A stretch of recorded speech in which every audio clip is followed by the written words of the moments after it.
Hello students in this lecture we will discuss about the Constitution Assembly कि भारत की जो संविधान सभा है कैसे एग्जिस्टेंस के अंदर में आती है।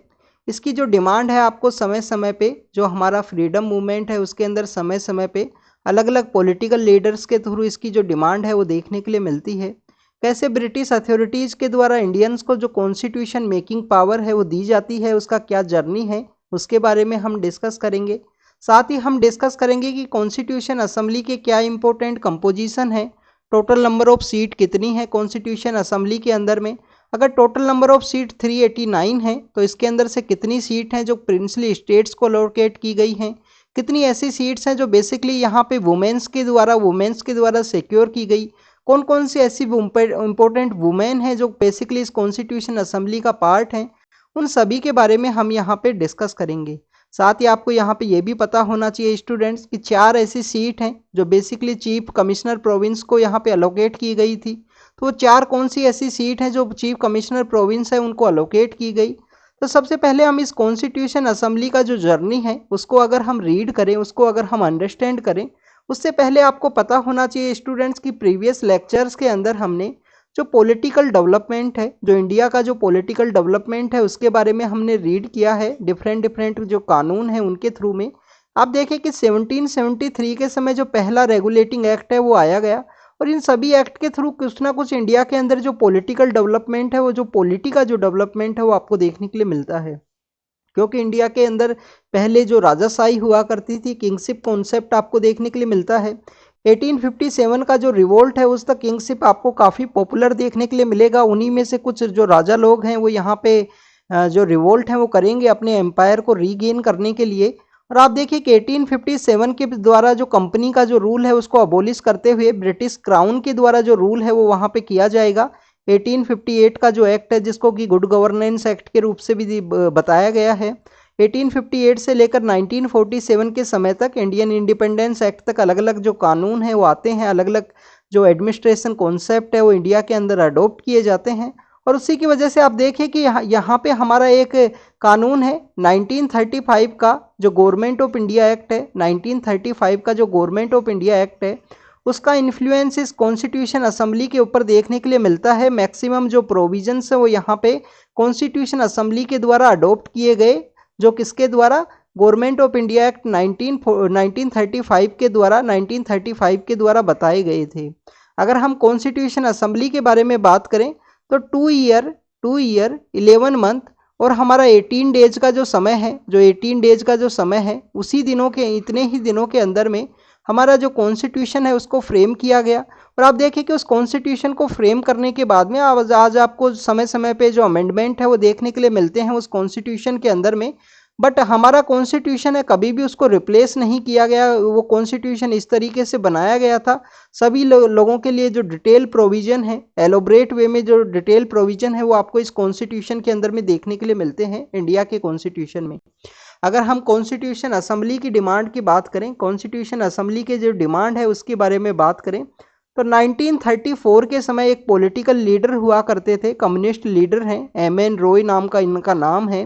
काफ़ी इंपॉर्टेंट लीडर हैं। इन्होंने देखिए कि फ्रीडम मूवमेंट के समय में ये लैटिन अमेरिका के जो कंट्रीज है वहाँ पे भी विजिट किए और इंडियन फ्रीडम के लिए इन्होंने काफ़ी सारा वर्क किया है आउटसाइड इंडिया भी।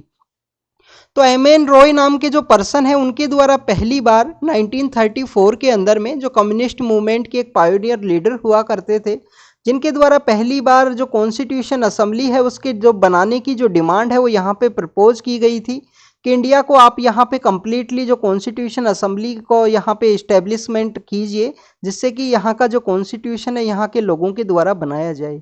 फिर आप देखें कि 1938 के समय, उस समय हमारा इंडियन नेशनल कांग्रेस के जो एक इम्पोर्टेंट लीडर हैं, लेटर फेज में हमारे फर्स्ट प्राइम मिनिस्टर भी बनते हैं, जवाहरलाल नेहरू जो हैं, जवाहरलाल नेहरू हैं, उनके द्वारा फिर डिमांड की जाती है 1938 के समय में इंडियन नेशनल कांग्रेस के लीडर के रूप में कि यहाँ पे जो कॉन्स्टिट्यूशन जो बनाया जाएगा, कि इंडिया के अंदर जो कॉन्स्टिट्यूशन जो बनाया जाएगा वो कम्प्लीटली इंडियंस के द्वारा ही हो, कम्प्लीटली इंडियंस के द्वारा ही बनाया जाए। और अपनी जो यहाँ पे उनकी जो कंफर्टनेस है उसके अकॉर्डिंग में जो कोई प्रोविज़न है उसको ये चेंज भी कर सकते हैं, अपने अकॉर्डिंग कोई नया जो प्रोविज़न है उसको ऐड कर सकते हैं। तो कम्प्लीटली इंडियंस के द्वारा ही ये जो कॉन्स्टिट्यूशन है वो बनाया जाए। तो ये दो अलग अलग डिमांड हैं वो आपको देखने के लिए मिलती हैं।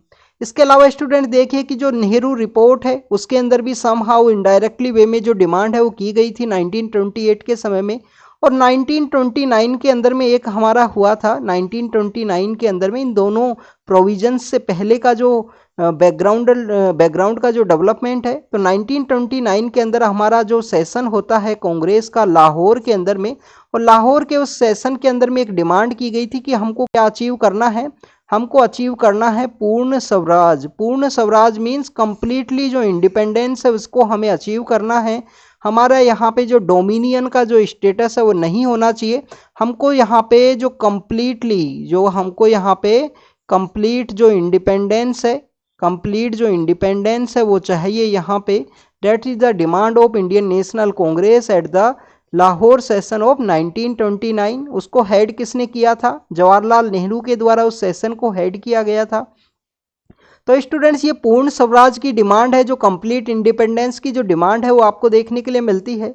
डोमिनियन स्टेटस की जो डिमांड है वो 1906 के समय जो स्वराज की जो डिमांड की गई थी, 1906 का जो हमारा उस समय का जो कांग्रेस सेशन है उसके अंदर आपको देखने के लिए मिलती है कि यहाँ पे इंडिया को सम हाउ जो डोमिनियन स्टेटस है, लिटिल बिट जो ऑटोनोमस पावर है वो दे दी जाए। अगर हम बात करें स्टूडेंट्स कि यहाँ पे उसके बाद में आप देखिए कि क्या पॉलिटिकल डेवलपमेंट होता है वर्ल्ड के पर्सपेक्टिव में।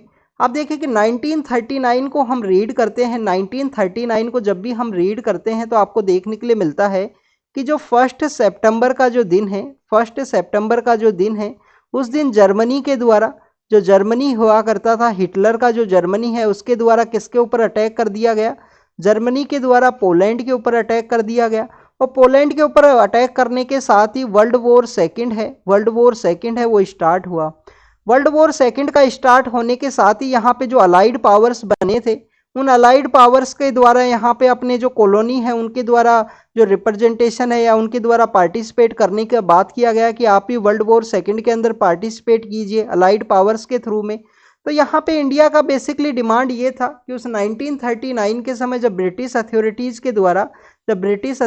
के द्वारा इंडिया को कहा गया कि आप यहाँ पे पार्टिसिपेट कीजिए ब्रिटिश अथॉरिटीज़ के द्वारा, तो इंडिया का वहाँ पे आपको दो डिमांड देखने के लिए मिलेगा। दो डिमांड ये है, इंडिया ने डिमांड किया कि हमको जो कॉन्स्टिट्यूशन असेंबली है आफ्टर द वॉर आप हमको ट्रांसफ़र करोगे, constitution assembly after the war आप हमको ट्रांसफ़र करोगे, ये आप प्रॉमिस कीजिए। नेक्स्ट यहाँ पे कहा गया कि इमीडिएट वे में, जो इमीडिएट वे में है लिटिल बिट जो ऑटोनोमस पावर है, इमीडिएट वे में कुछ पावर का जो ट्रांसफ़र है आप हमें यहाँ पे कीजिए। That is the demand of Indian national Congress at the outbreak of the world war second, जब जर्मनी ने पोलैंड के ऊपर अटैक किया और ब्रिटिश अथॉरिटीज़ ने इंडियंस के कोऑपरेशन की बात की गई। स्टूडेंट्स लिनलिथगो उस समय में वॉइस रॉय हुआ करते थे, उस समय जो वॉइस रॉय हुआ करते थे उनका नाम है स्टूडेंट्स लिनलिथगो। लिनलिथगो ने इस डिमांड को, जो लिनलिथगो के द्वारा इस डिमांड को कम्प्लीटली रिजेक्ट कर दिया गया। और इस रिजेक्ट करने के साथ ही वहाँ पे कांग्रेस के अंदर अलग अलग कैटेगरी में जो अलग अलग लीडरशिप है वो इमर्ज होती है, जिसके अंदर जो हमारे जवाहरलाल नेहरू हैं उनका डिमांड डिफरेंट आपको देखने के लिए मिलेगा। जो हमारे सुभाष चंद्र बोस हैं उनका डिमांड आपको देखने के लिए मिलेगा कि ब्रिटेन का इस समय डिफ़िकल्टी है, तो ब्रिटेन्स डिफ़िकल्टीज इंडियाज़ अपॉर्चुनिटी, कि ब्रिटेन का डिफ़िकल्टी है वो इंडिया का अपॉर्चुनिटी है। और इंडिया को इस समय यहाँ पे इस अपॉर्चुनिटी को यहाँ पे यूज़ करना चाहिए, जिससे कि हम जिस अपॉर्चुनिटी को हमको यूज़ करना चाहिए जिससे कि हम यहाँ पे इंडिपेंडेंस है उसे अचीव कर सकें। महात्मा गांधी की अगर हम बात करें तो गांधी जी का बेसिकली मानना था कि अभी अलाइड पावर यहाँ पे डिफ़िकल्टी में है, तो हमें इस तरीके का जो कोई भी डिमांड है वो नहीं करना चाहिए। तो ब्रिटिश यहाँ पे जो इंडियन नेशनल कांग्रेस का जो वर्धा के अंदर एक स्पेशल सेशन होता है 1939 के समय में, और जो डिमांड है वो रखी गई कि कॉन्स्टिट्यूशन असेंबली यहाँ पे बनाना चाहिए आफ्टर द वॉर, इमीडिएट वे में आप कुछ पावर है उसको आप यहाँ हमारे साथ है ट्रांसफ़र कीजिए। ये सभी जो बातें हैं वो रिजेक्ट कर दी जाती हैं लिनलिथगो के द्वारा। ये जो डिफरेंट सेक्शंस के ओपिनियन है वो आपको देखने के लिए मिलते हैं। नेक्स्ट अगर हम बात करें स्टूडेंट्स इस रिजेक्ट करने के बाद में, आपको इमीडिएट मास स्ट्रगल की बात की जाती है सुभाष चंद्र बोस के द्वारा कि आप यहाँ पे इमीडिएटली वे में कुछ मास स्ट्रगल है उसको कीजिए। मास स्ट्रगल मीन्स कि मास लेवल के ऊपर में, बड़े स्तर के ऊपर में आप यहाँ पे स्ट्रगल है उसे स्टार्ट कीजिए। गांधी जी द्वारा ये जो डिमांड है उसको भी रिजेक्ट कर दिया जाता है। Gandhi ji reject this demand कि मास स्ट्रगल के लिए अभी फीजिबल टाइम नहीं है, कंट्री के अंदर उस तरीके का यूनिटी नहीं है, तो इस तरीके का हम मास स्ट्रगल है वो नहीं कर सकते हैं। ब्रिटेन की जो अथॉरिटीज़ हैं वो भी इस समय डिफ़िकल्टी फेज़ के अंदर में है।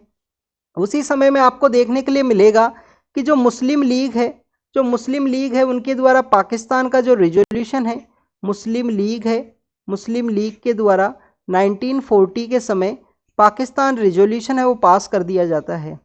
जो पाकिस्तान रिजोल्यूशन है वो पास कर दिया जाएगा किनके द्वारा? मुस्लिम लीग के द्वारा। आप देखिए कि मुस्लिम लीग के द्वारा पाकिस्तान रिजोल्यूशन को पास किया गया। उसके बाद में यहाँ पे कंटिन्यूस हिटलर का जो विक्ट्री है वो यहाँ पे स्टार्ट होता है। हिटलर का जो विक्ट्री का जो फेज है वो स्टार्ट होता है। उसके द्वारा काफ़ी सारे ऐसे एम्पायर्स हैं अलाइड पावर के, उनको यहाँ पे डिस्ट्रॉय किया गया। और उसी के साथ में ब्रिटिश अथॉरिटीज़ को इंडियंस के कोऑपरेशन की जो डिमांड है वो देखने के लिए मिलती है। तो 1940 के समय फर्स्ट टाइम यहाँ पे जो अगस्त ऑफर है, 1940 के समय फर्स्ट टाइम आपको अगस्त ऑफर है वो देखने के लिए मिलता है कि ब्रिटिश अथॉरिटीज़ के द्वारा एक अगस्त ऑफर है वो सेंड किया जाता है, जिसके अंदर इंडियंस को मेनली यहाँ पे डिमांड दी जाती है कि आप मेनली रूप से यहाँ पे कॉन्स्टिट्यूशन है उसको बना सकते हो। बट आप स्टूडेंट्स वर्ड्स के ऊपर में ध्यान देना कि यहाँ पे मेनली की बात की गई है, सोलेली बात नहीं की गई है कि कंप्लीटली इंडियंस के ही हाथ में हो। मेनली इंडियंस को पावर दी गया कि आप कॉन्स्टिट्यूशन असेंबली है, कॉन्स्टिट्यूशन बनाने का जो पावर है वो आपको दिया जाता है। नेक्स्ट यहाँ पे बात किया गया कि आप यहाँ पे वॉइस रॉय का जो काउंसिल है उसको यहाँ पे एक्सपेंड किया जाएगा। वॉइस रॉय के काउंसिल को यहाँ पे एक्सपेंड किया जाएगा, ये डिमांड आपको यहाँ पे देखने के लिए मिलती है। तो मेनली आप देखिए कि 1940 के समय में ये जो अगस्त ऑफर आया, इस अगस्त ऑफर के अंदर प्रिंसिपल जो कॉन्स्टिट्यूशन का जो प्रिंसिपल है वो आपको देखने के लिए मिलता है कि समहाउ ब्रिटेन की अथॉरिटीज़ के द्वारा एक डोमिनियन स्टेटस के रूप में इंडियंस की जो डिमांड है, जो आपको 1906 से इंडियंस की डिमांड स्टार्ट हुई थी, उसको ब्रिटिश अथॉरिटीज़ के द्वारा एक्सेप्ट किया गया। इस 1940 का अगस्त ऑफर है, जिसके अंदर में इस अगस्त ऑफर को इंडियन जो अथॉरिटीज़ हैं, इंडियन जो पॉलिटिकल लीडर्स हैं, उनके द्वारा कंप्लीटली इसको रिजेक्ट कर दिया गया कि कोई भी कॉन्स्टिट्यूशन आफ्टर द वॉर के बाद में ट्रांसफ़र नहीं किया जाएगा। माइनॉरिटीज़ के कंसेंट की भी ये बात की गई कि माइनॉरिटीज़ के कंसेंट के बिना में कोई भी आपको जो पावर है वो यहाँ पे नहीं देखने के लिए मिलेगी। तो इंडियन ऑफिसल्स के द्वारा, इंडियन जो अथॉरिटीज़ हैं उनके द्वारा ये जो अगस्त ऑफर है उसको डिक्लाइन कर दिया गया। और उन्होंने बोला कि डोमिनियन स्टेटस की आप यहाँ पे बात करते हो, हम तो 1929 का जो कांग्रेस सेशन है उसी के अंदर हमने पूर्ण स्वराज है उसकी हमने डिमांड की है, उसकी हमने बात की है। तो student this is all about the Hitler का विक्ट्री के बाद में जो अगस्त ऑफर है वो सेंड किया जाता है। बट अगस्त ऑफर के अंदर आपको समहाउ जो प्रिंसिपल एक्सेप्टेंस है वो देखने के लिए मिलता है, ब्रिटिश गवर्नमेंट का जो प्रिंसिपल एक्सेप्टेंस है। उसके बाद में स्टूडेंट्स आप देखिए कि कंटिन्यूस यहाँ पे विक्ट्री का फेज है। इसके बाद में 1942 का जो समय है वो आ चुका है और उस समय यहाँ पे एक नया जो कमीशन है वो सेंड किया जाएगा। 1942 का जो कमीशन है जिसको कि हम जानते हैं क्रिप्स मिशन के रूप से, क्रिप्स मिशन है वो इंडिया के अंदर सेंड किया जाएगा कि क्रिप्स मिशन के थ्रू इंडियंस का जो पार्टिसिपेशन है उसको इंक्रीज किया जा सके। यहाँ पे जो ईस्टर्न पार्ट ऑफ इंडिया के अंदर में, जो इंडिया का जो ईस्टर्न पार्ट है उसके अंदर जापानीज़ का domination day by day increase हो रहा था, तो कैसे उसको काउंटर करना है, तो इसकी वजह से क्रिप्स मिशन है वो इंडिया के अंदर में सेंड किया गया। यहाँ पे ऑल इंडिया यूनियन आपको डोमिनियन स्टेटस के साथ में देखने के लिए मिलेगा कि ऑल इंडिया यूनियन बनाया जाएगा। यूनियन के फेज की बात की गई, 1935 के गवर्नमेंट ऑफ इंडिया एक्ट के अंदर भी यूनियन की बात की गई थी। बट आप देखिए कि विद डोमिनियन स्टेटस है, डोमिनियन स्टेटस के अंदर में यहाँ पे ऑल इंडिया यूनियन है उसे बनाया जाएगा। यहाँ पे इंडियंस की जो डिमांड थी कि कंप्लीटली इंडियंस के हाथ में होना चाहिए, सोलरली इंडियंस के हाथ में होना चाहिए, वो डिमांड यहाँ पे एक्सेप्ट की गई। बट डोमिनियन स्टेटस है वो यहाँ पे नहीं मानना था हमारे पॉलिटिकल पावर्स को, पॉलिटिकल लीडर्स को। This Cripps mission is also failed to satisfied the Indian that leaders की डोमिनियन स्टेटस को हम किस तरीके से एक्सेप्ट करें। आफ्टर द वॉर जो कॉन्स्टिट्यूशन असेंबली है, आफ्टर द वॉर जो कॉन्स्टिट्यूशन असेंबली है उसकी यहाँ पे डिमांड की जाएगी। इसी के बीच में आपको अलग अलग तरीके के जो लीडरशिप है वो देखने के लिए मिलती है, जो अलग अलग यहाँ पे जो रिवोल्ट है वो करती है, जिसके अंदर में आपको हमारे सुभाष चंद्र बोस हैं जो अपना फॉरवर्ड मूवमेंट को यहाँ पे लीड करने की बात करेंगे। इंडियन नेशनल आर्मी है जो भी आपको देखने के लिए मिलती है, उन सभी का रोल आपको देखने के लिए मिलेगा इस समय में। स्टूडेंट्स इसके बाद में वोवेल प्लान आएगा 1945 के अंदर में। वोवेल प्लान के बाद में आपको 1946 के समय में जो आपको कैबिनेट मिशन है वो देखने के लिए मिलता है। कैबिनेट मिशन इंडिया के अंदर में आता है। ये जो बीच का जो डेवलपमेंट है, CR राजगोपालाचारी दिसाई लियाकत जो फॉर्मूला है, तो जो देसाई लियाकत फॉर्मूला, CR राजगोपालाचारी, ये जो प्लान से मॉडर्न हिस्ट्री के पर्सपेक्टिव से इम्पोर्टेंट है, हमारा पॉलिटी के पर्सपेक्टिव से इम्पोर्टेंट नहीं है। तो आप देखिए कि कैबिनेट मिशन आता है 1946 के समय में। 1946 के अंदर में इसके 3 मेंबर हुआ करते थे, 3 इसके मेंबर हुआ करते थे। पैथिक लॉरेंस आपको इसके मेंबर देखने के लिए मिलेंगे।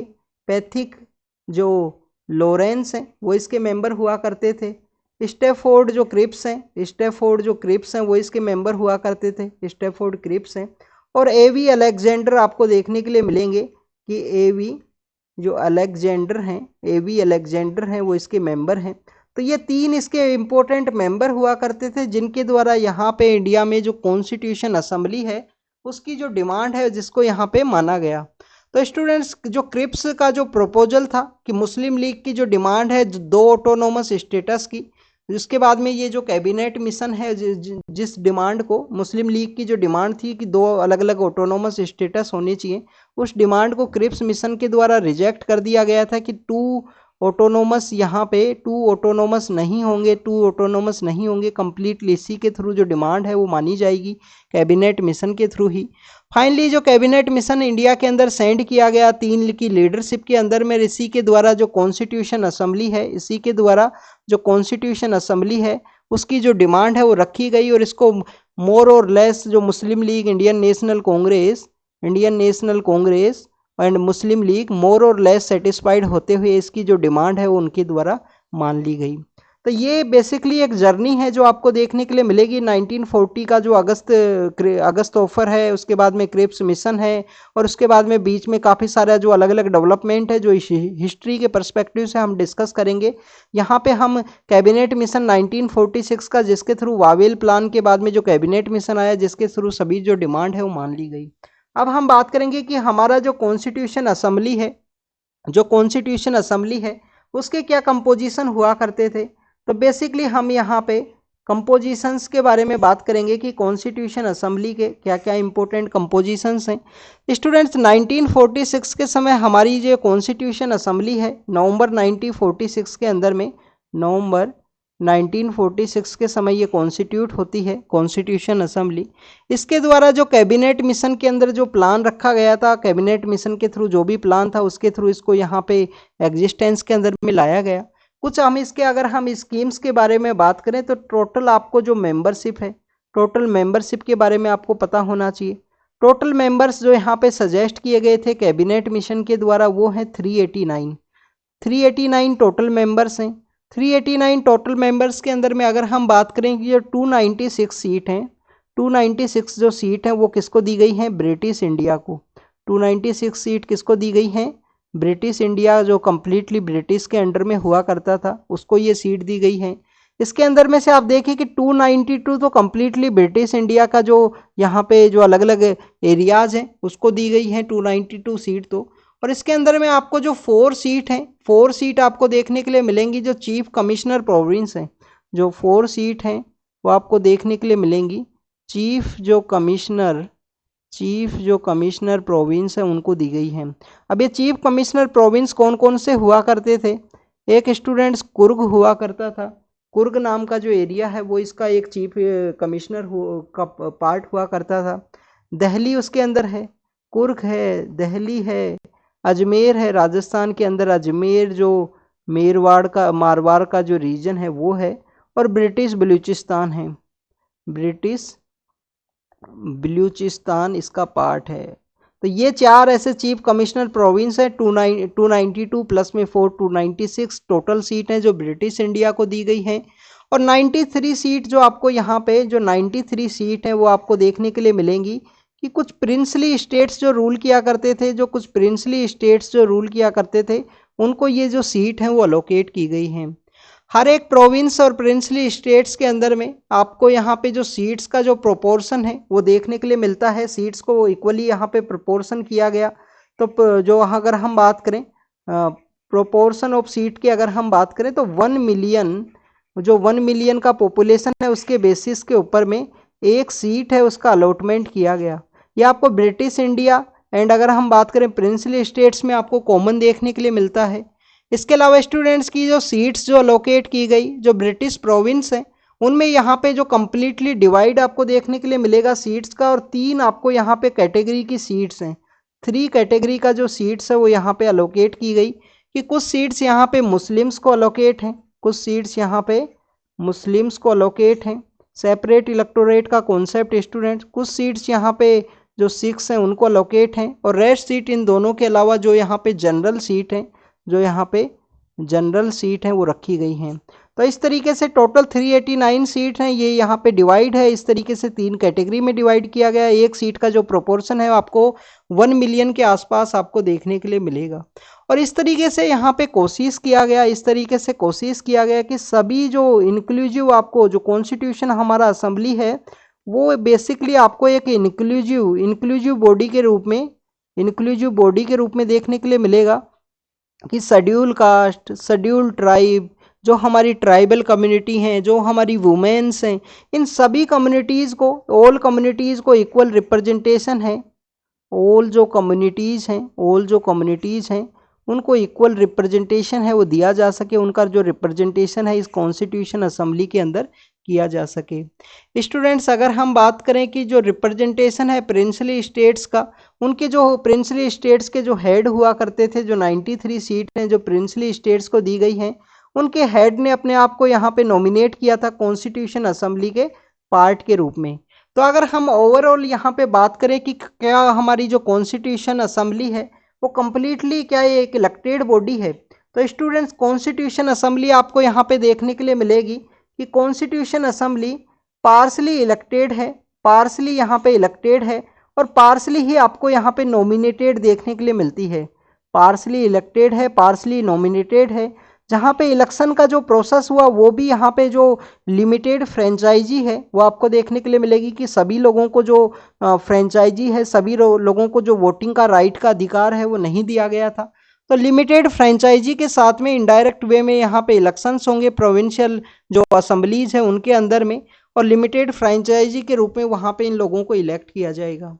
कॉन्स्टिट्यूशन असेंबली के अंदर अगर हम बात करें कि जो 296 सीट हैं जो अलोकेट की गई थी उनके इलेक्शंस के बारे में अगर हम बात करें तो स्टूडेंट्स इनके जो इलेक्शन है आपको 1946 के समय 1946 का जो अगर हम बात करें कि जो जुलाई अगस्त का जो समय है, जो 1946 के अंदर जो जुलाई अगस्त का जो समय है उस समय में ये इलेक्शंस इनके होते हैं। इलेक्शंस वहाँ पे इंडिया में कंडक्ट किए जाते हैं। इन इलेक्शंस के अंदर में अगर हम बात करें जो 296 सीट के ऊपर होंगे, क्योंकि 93 सीट है वो तो प्रिंसली स्टेट्स के लिए हैं और उन्होंने अपने आप को नॉमिनेट किया जो प्रिंसली स्टेट्स के हेड हुआ करते थे।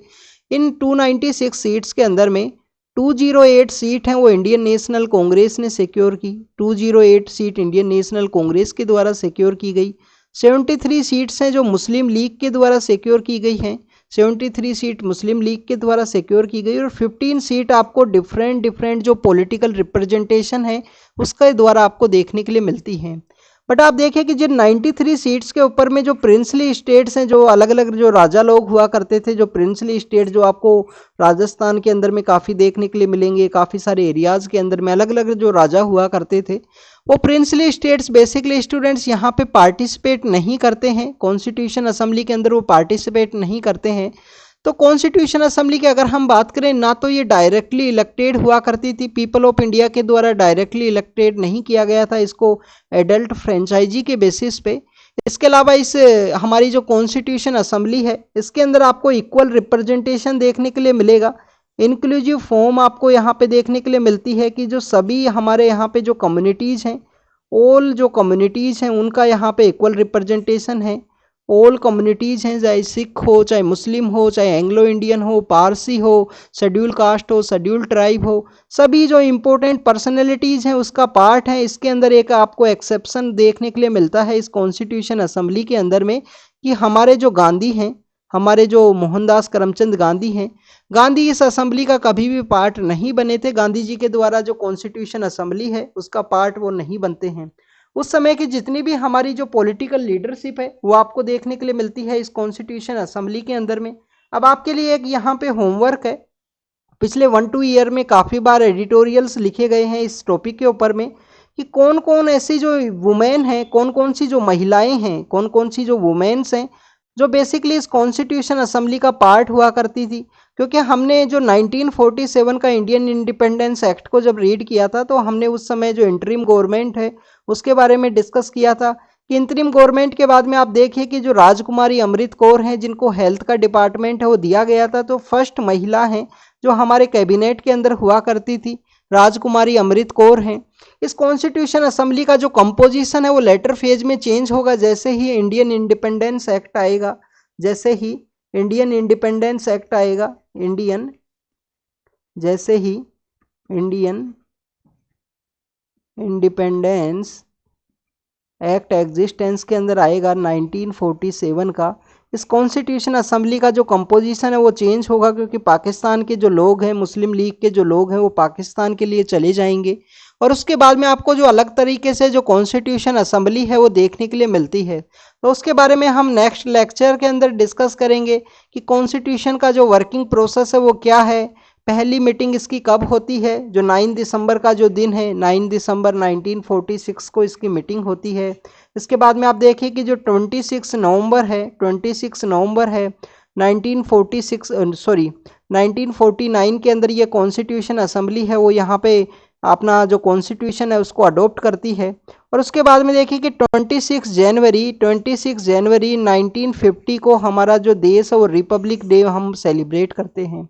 उसके बिहाइंड का रीजन क्या है, हमने जो 1929 का कांग्रेस सेशन है उसको रीड किया था, उसके अंदर हमने देखा कि जो पूर्ण स्वराज डे है उसके रूप में 26 जनवरी को ये लोग 1930 में सेलिब्रेट करेंगे, पूर्ण स्वराज की डिमांड रखी जाती है। वो ही एक मेन रीजन देखने के लिए मिलता है कि जो 26 जनवरी हिस्टोरिकल इन्फ्लुएंस को वहाँ पे सेलिब्रेट किया गया। तो this is all about the constitution assembly, जिसका कंपोजिशन क्या है। आपके लिए जो होमवर्क है उसको एक बार फिर से बता देता हूँ कि जो जो वुमेन्स हैं, जो जो हमारे कॉन्स्टिट्यूशन असेंबली के अंदर जो वुमेन्स हैं, कौन कौन सी वो इम्पोर्टेंट वुमेन हैं, उनके नाम क्या हैं, तो उसके बारे में आप यहाँ पे बताना कमेंट सेक्शन के अंदर में। क्या दुर्गाबाई देशमुख हैं वो इसका पार्ट हुआ करते थे, कौन सी ऐसी महिला हैं जो शेड्यूल कास्ट से बिलोंग किया करते थे, इस कॉन्स्टिट्यूशन असेंबली का वो पार्ट है। क्योंकि आपको ये पता होना चाहिए, आपसे इस तरीके का जो क्वेश्चन है यूपीएससी के द्वारा पूछा जा सकता है मेंस के अंदर में कि इंडियन वुमेन्स का क्या कंट्रीब्यूशन है कॉन्स्टिट्यूशन के फ्रेमिंग के अंदर में, या आपसे क्वेश्चन पूछा जा सकता है प्रीलिम्स के अंदर भी कौन कौन सी ऐसी महिला हैं जो पार्ट है कॉन्स्टिट्यूशन असेंबली का। तो ये आपके लिए होमवर्क है। This is all about the constitution assembly का जो यहाँ पे डिमांड है, उसका जो हिस्ट्री बैकग्राउंड था और हमने जो कंपोजिशन है उसके बारे में रीड किया। तो thank you students, thank you very much.